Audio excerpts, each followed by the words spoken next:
بسم اللہ الرحمن الرحیم۔ السلام علیکم۔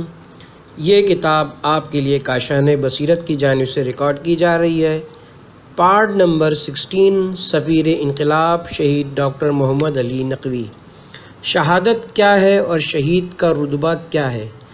عام طور پر یہ دیکھا گیا ہے کہ ہم شہادت اور عام موت کے درمیان فرق محسوس نہیں کرتے، بلکہ شہادت کو جان کا ضیاع سمجھتے ہیں، جس پر نوح و ماتم کے علاوہ طویل عرصے تک افسوس کرتے رہتے ہیں اور طرح طرح کی باتیں کرتے ہیں۔ ڈاکٹر صاحب کی شہادت کے بعد بھی حسب معمول بظاہر باشعور چندہ افراد سے یہ سننے کا موقع بھی ملا کہ ڈاکٹر صاحب تحریک جعفریہ میں فعالیت اور ISO کی سرپرستی کی بدولت مارے گئے۔ وہ ڈاکٹر بنے مگر اپنی زندگی کو آسودہ نہ کر سکے، اپنے بچوں کو پروان نہ چڑھا سکے، اہل و عیال کو تنگ دست چھوڑ گئے، بیچارے یہ ہوئے، بیچارے وہ ہوئے، وغیرہ وغیرہ۔ اگرچہ یہ ہمدرد لوگ اپنی گفتگو کو ان کی شہادت پر منتج کرتے ہیں، تاہم ان کے چہرے پر طاری اداسی اور لہجے کی مایوسی یہ ظاہر کرتی تھی کہ ان کے خیال میں ایک بے مقصد اور بے سود کام ہو گیا اور ایک قیمتی جان ضائع چلی گئی۔ ان حضرات کے مقابلے میں کچھ لوگ ایسے بھی تھے جنہیں ڈاکٹر صاحب کی جدائی کا غم نڈھال کیے جا رہا تھا، مگر وہ آپ کی شہادت پر رشک کر رہے تھے۔ ان کا ایک ساتھی خدا کے بہت قریب چلا گیا ہے اور اس نے اپنی منزل پا لی ہے۔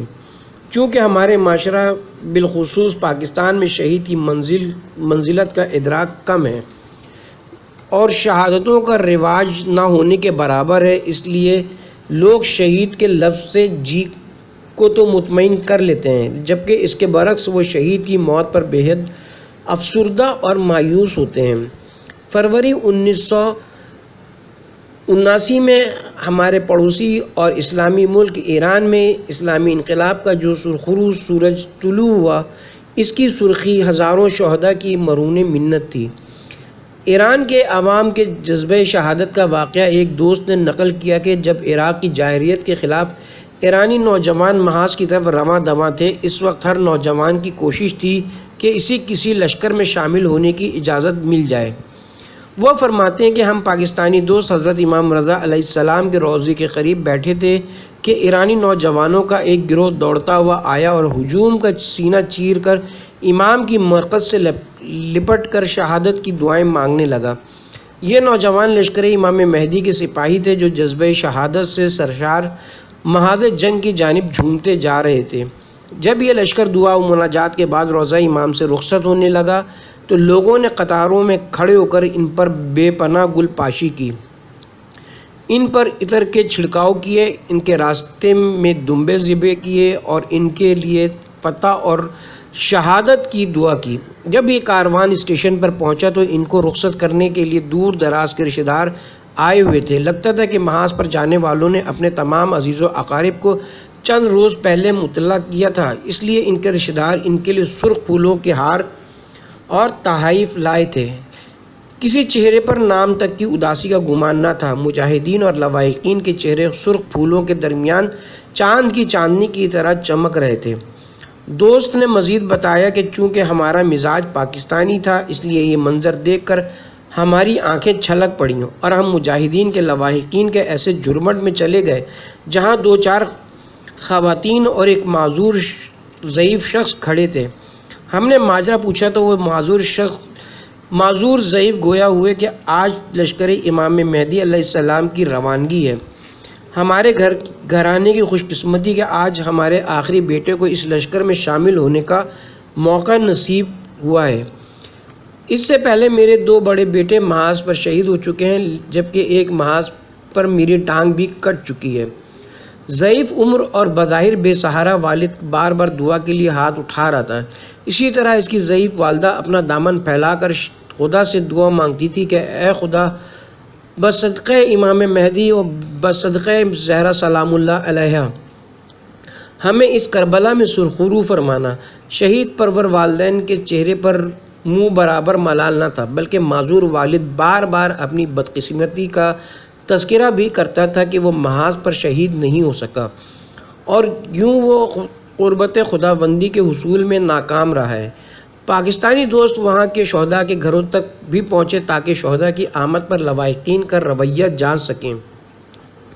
ان کا کہنا ہے کہ جب گھر والوں کو شہید فاؤنڈیشن یا دیگر اداروں سے شہید کی خبر موصول ہوتی تو تمام گھر والے نماز شکرانہ ادا کرتے اور پھر شہید کے استقبال کے لیے اپنے گھر کی گلیاں سجانے لگتے، دور دور تک بجلی کے قمقمے لگاتے، پھولوں کی ٹوکریاں لٹکاتے، استقبالی ترانے گاتے، خوش آمدید کے بینرز آویزاں کرتے اور امام خمینی کی تصویر گھروں کے دروازوں پر سجا دیتے۔ محلہ داروں کی یہ صورتحال تھی کہ وہ شہید کے والدین سے گلے ملتے، درود پڑھتے اور خوشی سے ان کی پیشانی کو بوسہ دے کر مبارک دیتے، جبکہ شہید کے لواحقین شہید پرور گھرانے کا اعزاز ملنے پر بے حد نازاں ہوتے۔ یہ حقیقت جان کر ہمیں تجسس ہوتا ہے کہ ہاں یہ سب کچھ کرنے کے لیے تھا۔ تو اس ضمن میں واضح رہے کہ ایران کے عوام اسلام کی بقا کے نظریے سے بڑے واضح تھے اور وہ قرآن مجید، احادیث اور فرمودات ائمہ طاہرین کی روشنی میں شہادت کا ادراک رکھتے تھے۔ وہ اس حقیقت سے بھی آگاہ تھے کہ شہیدوں کا براہ راست خدا سے تعلق ہوتا ہے اور اس کے خون کی وجہ سے ان کے لواحقین تک بخشے جاتے ہیں۔ وہ اس بات کا شعور رکھتے تھے کہ خدا کی راہ میں جہاد، اس کے دین کی ترویج اور بقا اور وطن کی سرحدوں کی حفاظت کرتے ہوئے مارے جانا یا مر جانے کا نام شہادت ہے۔ قرآن مجید کی سورہ آل عمران کی آیت نمبر 157 میں ارشاد باری ہے کہ اگر تم خدا کی راہ میں مارے جاؤ تو ان لوگوں سے بدرجہ بہتر ہو جو دنیا میں مال و متاع جمع کرتے ہیں۔ شہادت بلا شبہ موت کی قسم ہے جس سے انسان اسی دنیا سے ناطہ توڑ کر ہمیشہ کے لیے چلا جاتا ہے، مگر عام موت سے مختلف بھی ہے کہ شہید سفر کے اگلے مرحلے میں داخل ہو جاتا ہے۔ یہاں وہ زندہ لوگوں کی طرح اپنا سفر جاری رکھتا ہے، خدا سے اس کا براہ راست رشتہ ہوتا ہے اور اسے خدا سے روزی ملتی ہے، البتہ اس کے لیے شعور بہت ضروری ہے۔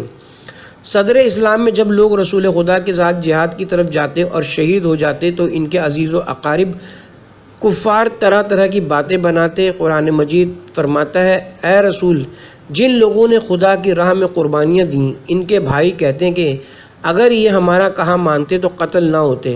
ان سے کہہ دو کہ اگر تم سچے ہو تو پھر اپنے اوپر سے موت کو ٹال دینا۔ جو لوگ خدا کی راہ میں مارے گئے انہیں مردہ نہ سمجھنا، وہ زندہ ہیں اور خدا سے روزی پاتے ہیں۔ جو کچھ خدا نے انہیں انعام شہادت عطا کیا ہے وہ اس پر بے حد خوش ہیں۔ سورہ آل عمران آیت نمبر 167-170۔ شہادت خدا کا ایک منفرد انعام ہے جو خدا کے محبوب لوگوں کو عطا ہے، جن کے بارے میں خدا خود فرماتا ہے کہ خدا مومنوں کا اجر ضائع نہیں کرتا۔ سورہ آل عمران آیت نمبر 170۔ قرآن مجید کی روشنی میں جب واضح ہوتا ہے کہ شہادت خدا کا انعام ہے اور ہمیشہ انعام اسے دیا جاتا ہے جس کی کارکردگی بہتر ہو اور انعام دینے والا اس سے راضی ہو۔ شاید یہی وجہ تھی کہ امام اول حضرت علی علیہ السلام نے بوقت ضربت بلند آواز میں یقین سے فرمایا، فزت برب الکعبہ، رب کعبہ کی قسم میں کامیاب ہو گیا۔ حالانکہ آپ نے بڑے بڑے مارکے سر کیے۔ جنگ خندق میں عمر بن عبدوت پر آپ کی ضرب ثقلین کی عبادت سے افضل ٹھہری۔ آپ کے گھرانے پر درود نازل ہوا مگر آپ نے کہیں بھی اپنی کامیابی کا نعرہ بلند نہ کیا، مگر جیسے ہی شہادت کا انعام حاصل ہوا، فزت برب الکعبہ کا نعرہ بے اختیار لبوں سے چھلک گیا۔ شہید کا رتبہ۔ حدیث نبوی ہے کہ شہید کی 7 صفات ہیں۔ اس کی پہلی صفت یہ ہے کہ جب اس کے خون کا پہلا قطرہ زمین پر گرتا ہے خدا اس کے بدلے اس کے تمام گناہ معاف کر دیتا ہے۔ نمبر 2، شہید کا سر زمین پر نہیں لگتا بلکہ وہ حوروں کی گود میں گرتا ہے۔ نمبر 3، اسے فوراً جنت کی پوشاک پہنا دی جاتی ہے۔ نمبر 4، اسے جنت میں مخصوص رہائش گاہ دکھا دی جاتی ہے۔ نمبر 5، اس کی نظروں کے سامنے جنت کے تمام پھول لائے جاتے ہیں جنہیں وہ پسند کرتا ہے، اس کی رہائش گاہ پر لا دیے جاتے ہیں۔ نمبر 6، اس کی روح کو جنت میں گھومنے پھرنے کی عام اجازت ہوتی ہے۔ نمبر 7، شہید کا خدا سے براہ راست تعلق ہوتا ہے۔ فرمان معصوم ہے کہ شہید پر جب تلوار، تیر یا خنجر چلتا ہے تو اس کے گرد خدا کے نور کی چادر پھیل جاتی ہے اور اس نور میں اس قدر مخمور ہو جاتا ہے کہ اسے اپنے جسم کے کٹنے کا احساس تک نہیں ہوتا۔ اس کی بہترین مثال حضرت یوسف علیہ السلام کے نور کا واقعہ ہے کہ ان کے نور میں مدہوش ہو کر خواتین اپنی انگلیاں کاٹ بیٹھی تھیں مگر انہیں احساس تک نہ ہوا تھا۔ ذیل میں شہید مرتضیٰ مطہری کے فلسفہ شہادت سے اقتباسات پیش کرنے کی سعادت حاصل کرتا ہوں، کیونکہ ان سے بہتر کوئی شخص اس موضوع پر بحث نہیں کر سکتا۔ شہید کی خدا سے قربت۔ فرمان معصوم ہے، شہید کی روح کو فرشتے جنت کے پہلے مرحلے میں لے جاتے ہیں تو اسے قرار نہیں آتا، پھر فرشتے اسے دوسرے مرحلے میں لے جاتے ہیں، وہاں بھی اس کی روح بے قرار رہتی ہے، یہاں تک کہ جنت کے آخری درجے میں بھی روح کو تسکین نہیں پہنچتی۔ آخر کار فرشتے اسے جنت کے مدارج کے خاتمے کے بعد اس سے آگے لق اللہ، خدا سے ملاقات کا دائرے میں لے جاتے ہیں، جہاں اس کی بے قراری کو قرار آ جاتا ہے۔ شہید مطہری فرماتے ہیں چونکہ شہید نے جنت کے لیے جان نہیں دی ہوتی بلکہ خدا کے لیے جان قربان کی ہوتی ہے، اس لیے اسے جنت میں نہیں بلکہ لقاء اللہ میں قرار نصیب ہوتا ہے۔ شہید کا تقدس۔ کسی شخص کا محض قتل ہونا تقدس کی بنیاد نہیں بن سکتا، بلکہ بعض اوقات موت افتخار کے بجائے ذلت کا موجب بن جاتی ہے، جیسے خودکشی یا جرم کے نتیجے کی سزا۔ مگر شہید اس لیے مقدس ہوتا ہے کہ وہ مقدس مقصد کے حصول کی خاطر یا قرآنی الفاظ میں فی سبیل اللہ اپنی جان داؤ پر لگا لیتا ہے۔ شہید کے تقدس کے دو پہلو ہوتے ہیں، اول یہ کہ وہ اللہ کی راہ میں جان قربان کرتا ہے، دوم یہ کہ اس کی قربانی پورے شعور کے ساتھ برضا و رغبت ہوتی ہے۔ شہید بحیثیت فاتح۔ فتح ایک بہت بڑا انعام، سرخروی اور اعزاز ہے۔ محض کسی ریاست یا مال و زر کو فتح کرنا اعزاز نہیں، بلکہ حقیقی فتح نظریے کی کامیابی ہوتی ہے۔ فاتح اس لیے فاتح ہوتا ہے کہ دشمن اس کے نظریات کے مقابلے کا حوصلہ نہیں رکھتا اور پھر اس کے نظریات کی فتح کو گوارا بھی نہیں کرتا، جس کے باعث وہ اسے قتل کرتا ہے۔ مگر شہید کا خون اس کی زندگی سے زیادہ طاقتور بن کر ابھرتا ہے اور ہر شخص قاتل کو مجرم، سفاک اور درندہ سمجھتا ہے۔ مقتول کی شہادت قابل تحسین عمل بن جاتی ہے جو اسے فاتح بنا دیتی ہے۔ اس کی بہترین مثال حضرت امام حسین علیہ السلام کی قربانی اور شہادت ہے کہ 1400 سال گزرنے کے باوجود بھی حسین زندہ باد اور یزید مردہ باد ہے۔ شہید کا اعزاز۔ شہید کو یہ اعزاز حاصل ہوتا ہے کہ قبر میں اس کی آزمائش نہیں ہوتی، یعنی اسے قبر و برزخ کے سوال و جواب کا سامنا نہیں کرنا پڑتا۔ حدیث نبوی ہے کہ شہید کے سر پر تلوار کی چمک سے اس کی آزمائش ہو چکی ہوتی ہے اور وہ پہلے ہی سوالوں کا جواب دے چکا ہوتا ہے۔ اس سے یہ ثابت ہوتا ہے کہ شہید عملی طور پر اپنے ایمان کی صداقت ثابت کر چکا ہوتا ہے، اس لیے عالم برزخ میں اس سے مزید سوال پوچھنے کی ضرورت باقی نہیں رہتی۔ علاوہ ازیں شہادت ایک ایسا اعزاز ہے کہ اسلام میں جب کسی قابل تعریف مرتبہ یہ فعل کو سراہا جاتا ہے تو کہتے ہیں کہ فلاں شخص کو شہید کا رتبہ حاصل ہے، یا کہ فلاں فعل اس قابل ہے کہ اسے شہادت کا اجر دیا جائے۔ مثال کے طور پر ایک طالب علم حق کی تلاش میں نکلتا ہے تو کہا جاتا ہے کہ اگر وہ اسی دوران میں مر گیا تو شہید کی موت مرے گا، یا حدیث میں کہ جو شخص محمد و آل محمد کی محبت پر فوت ہوا ہو وہ شہید مرا۔ ایک جگہ ارشاد نبوی ہے کہ جو شخص اپنا اور اپنے اہل خاندان کا پیٹ پالنے کے لیے محنت کرتا ہے اور زحمات اٹھاتا ہے تو وہ ایک ایسے شخص کی مانند ہے جو اللہ کی راہ میں جہاد کرتا ہے۔ شہید کے لفظ کے گرد تقدس کا جو حالہ بنا ہوا ہے وہ کسی اور لفظ کے گرد نہیں ملتا، یعنی یہ کہا جا سکتا ہے کہ ایک ہیرو سے بڑھ کر ایک ہیرو ہے، مگر شہید لفظ کا کوئی نعم البدل نہیں۔ حضرت علی علیہ السلام کا قول ہے کہ اللہ تعالیٰ قیامت کے روز شہداء کو اس شان و شوکت اور عظمت و نورانیت کے ساتھ سامنے لائے گا کہ انبیاء کرام اگر سوار ہوں تو ان کی تعظیم کی خاطر اپنی سواریوں سے نیچے اتر پڑیں گے۔ شہید کا خون۔ حدیث پاک میں کہ اللہ کسی قطرے کو اتنا پسند نہیں کرتا جتنا کہ اس خون کے قطرے کو جو اس کی راہ میں بہتا ہے۔ شہید کا خون کبھی رائگاں نہیں جاتا بلکہ اس کے خون کے قطرے دریا کا روپ دھار کر قوم کے ابدان میں منتقل ہو جاتے ہیں۔ گویا شہادت ایک معاشرے کے بدن میں خون کا انتقال ہے، اس لیے کہا جاتا ہے کہ شہید کی جو موت ہے وہ قوم کی حیات ہے۔ شہید کا خون اس قدر خدا کو پسند ہے کہ اس کے بارے میں احکامات ہیں کہ شہید کو بغیر غسل و کفن دفنا دیا جائے، کیونکہ شہید کا بدن مطروح ہوتا ہے، یعنی اس پر روح کے احکام جاری ہوتے ہیں۔ عام طور پر دیکھا گیا کہ جب کوئی کھلاڑی یا ہیرو اپنا انعام وصول کرتا ہے تو اپنے لباس میں ہوتا ہے جو اس کی پہچان ہوتا ہے، لہٰذا شہید بھی خدا سے جب ملاقات کرتا ہے تو وہ سرخرو چہرے اور رنگین لباس کے ساتھ حاضر ہوتا ہے۔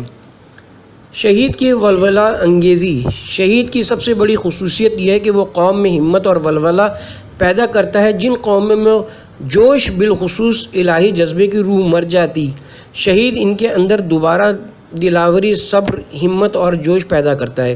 یہی وجہ ہے کہ اسلام کو ہمیشہ شہداء کی ضرورت رہی ہے۔ مشہور فلسفی اور مورخ ویل ڈیورنٹ اپنی کتاب تاریخ تمدن میں رقم تراز ہے کہ اپنی قوم کو زندہ رکھنے اور انہیں طاقت بخشنے کے لیے جتنا زور اسلام نے اپنے پیروں پر دیا ہے اتنا کسی اور مذہب نے نہیں دیا۔ شہید کا جاویدانی ہونا۔ جس طرح ایک عالم اپنے علم، موجد اپنی ایجاد، شاعر اپنے اشعار اور معلم اپنے اخلاق کی بدولت معاشرے میں پیوست ہو جاتا ہے اور ان کی انفرادیت انہیں زندہ و جاوید بنا دیتی ہے اور وہ سینہ بہ سینہ منتقل ہوتا رہتا ہے، اسی طرح شہید بھی اپنے خون کے ذریعے معاشرے میں لافانی زندگی حاصل کرتا ہے اور وہ معاشرے میں ہمیشہ باقی رہنے والا خون پیدا کرتا ہے۔ مذکورہ بالا قسم کے لوگ دراصل اپنے اثاثے کے ایک حصے کو جاویدانی بناتے ہیں، جبکہ شہید اپنے پورے اثاثے کو لافانی بنا دیتا ہے۔ اس لیے رسول پاک کا فرمان ہے کہ ہر نیکوکار سے بڑھ کر ایک اور نیکوکار ہے، مگر شہید سے بڑھ کر کوئی اور نیکوکار نہیں۔ شہید کی شفاعت۔ ایک حدیث کے مطابق 3 اقسام کے لوگ یعنی انبیاء کرام، علماء اور شہداء قیامت کے روز اللہ تعالیٰ سے دوسروں کی شفاعت کریں گے۔ علماء سے مراد علماء ربانی ہیں، جن میں سب سے پہلے ائمہ اطہار شامل ہیں اور پھر وہ علماء جو ان کی پیروی کرتے ہیں۔ شہداء کو لوگوں کی شفاعت کا حق اس لیے حاصل ہے کہ انہوں نے اپنی زندگی مظلوموں، محروموں اور بے کسوں کے حقوق کے تحفظ کے لیے قربان کی اور ہمیشہ ان کی مدد پر کمر بستہ رہے، اس لیے انہیں اگلی دنیا میں لوگوں کی شفاعت کی اجازت دی جائے گی۔ جیسا کہ حدیث نبوی میں ہے کہ خداوند کریم شہید کے پہلے خون کے قطرے کے گرنے پر اس کے تمام گناہ معاف کرتا ہے۔ اس سے ظاہر ہوتا ہے کہ شہید کا باقی خون نسلوں کی بخشش کا باعث بنتا ہے۔ شہید کا ماتم۔ صدر اسلام میں جو لوگ رسول پاک کے دور میں شہید ہوئے، ان میں حضرت کے چچا حضرت حمزہ بن عبد المطلب کا نام سر فہرست ہے۔ انہوں نے جنگ احد میں شہادت پائی اور سید الشہداء کا لقب پایا۔ جب حضرت حمزہ نے مکے سے مدینہ ہجرت کی تو اس وقت تنہا تھے اور کوئی شخص ان کے ساتھ ان کے گھر میں نہیں تھا۔ جب رسول اکرم صلی اللہ علیہ وآلہ وسلم احد سے واپس مدینہ تشریف لائے تو دیکھا کہ حضرت حمزہ کے گھر کے سوا تمام شہداء کے گھروں میں گریا و ماتم ہو رہا تھا۔ یہ منظر دیکھ کر آپ نے حسرت بھرا جملہ ادا فرمایا، کیا حمزہ کو رونے والا کوئی نہیں ہے؟ صحابہ کرام یہ جملہ سن کر اپنے گھروں کو گئے اور اپنے بچوں اور عورتوں کو حضرت حمزہ کے گھر لے آئے اور انہوں نے رسول پاک کی خواہش کا احترام کر کے آپ کے چچا پر ماتم کیا۔ اس کے بعد یہ رسم بن گئی، جو گھرانہ بھی اپنے شہید کا گریہ و ماتم کرنا چاہتا ہے وہ پہلے سید الشہداء حضرت حمزہ کے گھر جا کر ان کا ماتم کرتا۔ امام حسین علیہ السلام کی قربانی کے بعد جب یہ ثابت ہو گیا کہ امام کی قربانی لا الہ الا اللہ کی بنا ٹھہری ہے اور اس خون سے خدا کا دین محفوظ ہو گیا، تو پھر سید الشہداء کا لقب حضرت امام حسین علیہ السلام کو حاصل ہو گیا اور سید الشہداء کے ماتم و گریہ کو ابھی تک وہی حیثیت حاصل ہے۔ شہداء پرور قوم کربلا کی یاد کو نہ صرف زندہ رکھے ہوئے ہیں بلکہ ان کی عطا کردہ راہ پر جان وارنے کو اپنا افتخار سمجھتی ہیں۔ ابدی حیات کی خوشبو۔ فرمانے خدا بندی ہے کہ شہید زندہ ہوتا ہے، وہ اپنے رب سے روزی پاتا ہے اور اس کی روح آزاد ہوتی ہے، مگر اس کے لیے شعور بہت ضروری ہے۔ ذیل میں چند واقعات نقل کیے جا رہے ہیں جس سے بخوبی اندازہ لگایا جا سکتا ہے کہ شہید کی ابدی حیات کیسی ہوتی ہے۔ سفیر انقلاب 7 مارچ 1995 کو شہید ہوئے تو ان کے چند اہم ترین امور تشنہ رہ گئے اور بعض قومی معاملات اس قدر مخفی تھے کہ آپ کی ذات کے علاوہ کسی اور کو خبر تک نہ تھی۔ ایسے میں شہید ڈاکٹر نقوی اپنے معتمد رفقا سے خوابوں میں ملے اور ان پر تمام صورتحال آشکار کر دی۔ مثال کے طور پر کچھ مخیر حضرات نے قومی امور کی تکمیل کے لیے کثیر مالی تعاون کرنا تھا تو ڈاکٹر صاحب نے احباب کو تمام افراد اور اعداد و شمار تک سمجھائے اور اس طرح سے آپ کے تشنہ امور رواں ہوئے۔ آخری چند سالوں سے آپ کا معمول تھا کہ آپ رائے کے تبلیغی اجتماع میں شرکت کرتے تھے۔ اسی دوران میں آپ کی یہ آشنائی سیکریٹریٹ میں کام کرنے والے ایک تبلیغی سے ہو گئی جو راسخ العقیدہ مسلمان ہیں۔ یہ تبلیغی صاحب آپ کی شہادت کے 2 ماہ بعد حج بیت اللہ ادا کرنے گئے۔ واپس لوٹے تو انہوں نے ڈاکٹر صاحب کے ایک ساتھی سے تذکرہ کیا کہ انہوں نے ڈاکٹر صاحب کو حج ادا کرتے دیکھا ہے۔ بعض احباب نے استفسار کیا کہ کہیں شکل کا مغالطہ تو نہیں ہوا، تو کہنے لگے کہ ایسا قطعاً نہیں ہو سکتا۔ ڈاکٹر صاحب اپنے معمول کے لباس پینٹ شرٹ میں ملبوس تھے اور اس سے 10-15 قدم آگے مناسک خانہ کعبہ کا طواف ادا کرتے رہے اور تھوڑی دیر بعد غائب ہو گئے۔ آپ کی شہادت کے 1 ماہ بعد موسمی بارشیں ہوئیں تو آپ کی مرکز مبارک کے سرہانے چند گز کے فاصلے پر زمین میں سوراخ ہوا جس سے پانی داخل ہو کر آپ کے جسم تک پہنچا۔ آپ نے اپنے ایک عزیز کو خواب میں بتایا کہ پانی میری آرام گاہ میں داخل ہو چکا ہے، آپ اس کا راستہ بند کریں۔ انہوں نے تساہل کیا تو دوسری شب آپ نے پھر بشارت دی، قدرے ناراض ہوئے اور ساتھ ہی پانی کے داخلے کی جگہ بھی مشخص کر دی۔ جب آپ کے عزیز آپ کے مزار پر پہنچے تو اس جگہ سے پانی آہستہ آہستہ زمین میں داخل ہو رہا تھا جس کی آپ نے نشاندہی کی تھی۔ آپ کے چھوٹے فرزند شدید بیمار ہوئے تو آپ کے گھر والے سخت پریشان ہوئے۔ ایسے میں ڈاکٹر صاحب اپنے گھر والوں سے ملے اور انہیں تمام ادویات اور طریقہ کار تفصیلاً بتایا۔ دوسری صبح آپ کی بتائی ہوئی ادویات لے کر علاج کیا گیا تو ننھے موسیٰ رضا روبہ صحت ہو گئے۔ ڈاکٹر صاحب سے مربوط قومی امور میں انتہائی معاون ایک شخصیت علیل ہوئیں تو آپ نے اپنے قریبی رفیق سے خواب میں ملاقات کی اور انہیں بیمار قومی شخصیت کی عیادت کی تاکید کی۔ جب آپ کے رفیق اس شخصیت کے گھر پہنچے تو انہیں بستر علالت پر پایا اور وہ بار بار ڈاکٹر صاحب کو یاد کر رہے تھے۔ آپ کی دختر نیک اختر قم یونیورسٹی میں زیر تعلیم ہے۔ آپ کی شہادت کے بعد انہیں چندہ مرتبہ رہنمائی کی ضرورت پڑی تو آپ نے اسی طرح سے انہیں گائیڈ کیا جیسے زندگی میں کرتے تھے۔ لاہور میں ایک ضعیف سیدہ دل کے مرض میں عرصے سے مبتلا ہیں جو ہر ہفتہ یا عشرے میں ڈاکٹر صاحب سے چیک اپ کراتی تھیں اور آپ کی دواؤں کے مسلسل استعمال سے انہیں افاقہ تھا۔ آپ کی شہادت کے بعد انہیں دل کا عارضہ ہوا تو انہوں نے آپ کو یاد کیا۔ آپ انہیں خواب میں ملے ایک لیڈی ڈاکٹر کا نام لے کر انہیں ان سے دوائی لینے کی درخواست کی اور ساتھ دعا فرمائی کہ آئندہ انہیں یہ مرض نہیں ہوگا۔ انہوں نے مبینہ ڈاکٹر صاحبہ سے رابطہ کیا، دوائی لی تو نہ صرف تندرست ہو گئیں بلکہ گزشتہ 1 سال سے انہیں پھر کبھی تکلیف نہیں ہوئی۔ ایک گزارش، ایک اپیل۔ قائرین، زندگی ایک فانی شے ہے اور اس کا سفر پانی کے سینے پر تیرنے والے بلبلے کی طرح ہے جسے ہر حال میں فنا ہونا ہے۔ قرآن مجید کی سورہ آل عمران کی آیت نمبر 145 میں ارشاد رب العزت ہے کہ کسی شخص میں طاقت نہیں کہ وہ خدا کے حکم کے بغیر مر جائے، اس نے موت کا وقت مقرر کر رکھا ہے۔ حضرت علی علیہ السلام کا فرمان ہے کہ اگر اللہ نے موت کا وقت مقرر نہ کیا ہوتا تو لوگوں کی روحیں ثواب کے شوق اور سزا کے خوف کی بنا پر ایک لحظے کے لیے بھی ان کے ابدان میں نہ رہتی۔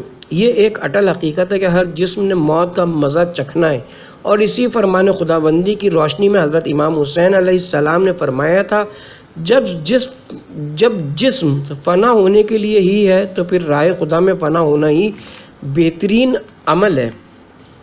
جب موت کا تقرر اور زندگی کا فنا ہونا لاریب ہے تو پھر انسان کو چاہیے کہ وہ سورہ جمعہ کی آیت نمبر 6 کا مصداق بنے کہ موت کی تمنا کرو تاکہ تم اپنے وعدے میں سچے ثابت ہو سکو۔ البتہ کوشش کرنی چاہیے کہ عارضی زندگی سعادت کے طور پر بسر ہو اور ابدی سفر شہادت کے دوش پر طے ہو، کیونکہ شہادت خدا کا بہت بڑا انعام ہے۔ حضرت امام حسین علیہ السلام نے فرمایا کہ میرے جد بزرگوار نے مجھ سے فرمایا کہ تمہیں بارگاہ خداوندی میں ایک عظیم رتبہ ملنے والا ہے، لیکن وہ رتبہ شہادت کے بغیر ممکن نہیں ہے۔ حضرت علی علیہ السلام جب مسجد کوفہ میں عبد الرحمن ابن ملجم کی تلوار سے زخمی ہوئے اور گھر لائے گئے تو آپ نے فرمایا خدا کی قسم کوئی غیر متوقع یا ناپسندیدہ بات نہیں ہوئی، بلکہ وہی ہوا جس کی مجھے ایک عرصے سے خواہش تھی اور جس کے لیے میں نے خدا سے دعائیں مانگا کرتا تھا۔ میں نے شہادت کا سفر اختیار کیا ہے جس کا مجھے بےحد اشتیاق تھا۔ میری مثال اس شخص کی ہے جو اندھیری رات میں پانی کی تلاش میں ہو اور اچانک اسے کنواں یا چشمہ مل جائے، میں اس شخص کی مانند ہوں جو کوئی چیز پانے کی سر توڑ کوشش کرتا رہے اور اسے پا لے۔ بھائیوں، بہنوں اور بزرگوں، شہید مظلوم حضرت علامہ سید عارف حسین الحسینی نے فرمایا تھا کہ شہادت ہماری میراث ہے اور جو ہماری ماؤں نے ہمیں اپنے دودھ میں بخشی ہے، لہٰذا ہماری میراث ہمیں تک منتقل ہونی چاہیے اور اس کا سفر جاری رہنا چاہیے۔ ہمارے لبوں پر رمضان المبارک میں پڑھی جانے والی دعاؤں کا یہ ورد روا رہنا چاہیے۔ اے پروردگار، ہمیں توفیق دے کہ ہم تیری راہ میں اور تیرے ولی امام کے ہمراہ قتل ہو جائیں اور شہادت کی سعادت سے ہمکنار ہوں۔ یاد رہے کہ دعا کے ساتھ حصول کے راستوں کا سفر بھی بے حد ضروری ہے، لہٰذا اس سفر میں جہاں آپ اپنے لیے شہادت کی تمنا کریں، وہاں مجھ ناچیز کے لیے بھی خدا سے دعاؤں کے ذریعے اس کے انعام شہادت کی سفارش ضرور فرمائیں، تاکہ ہم جلد از جلد امام زمانہ حضرت امام مہدی علیہ السلام کی محفل میں جا پہنچیں، جہاں صدر اسلام کے شہداء سے لے کر ڈاکٹر محمد علی نقوی تک کے تمام شہداء اکٹھے ہیں اور خدا سے ملاقاتوں کی لذت حاصل کرتے ہیں۔ شہادت ہمارا افتخار ہے، ہم حسینی ہیں اور ہمارا نظریہ یہ ہے کہ جو حسینی بھی ہیں اور موت سے بھی ڈرتا ہے، ہاں وہ توہین حسین ابن علی کرتا ہے۔ تمام قارئین سے شہداء اسلام کی ارواح مقدسات کے لیے سورہ فاتحہ کی اپیل ہے۔ جزاک اللہ۔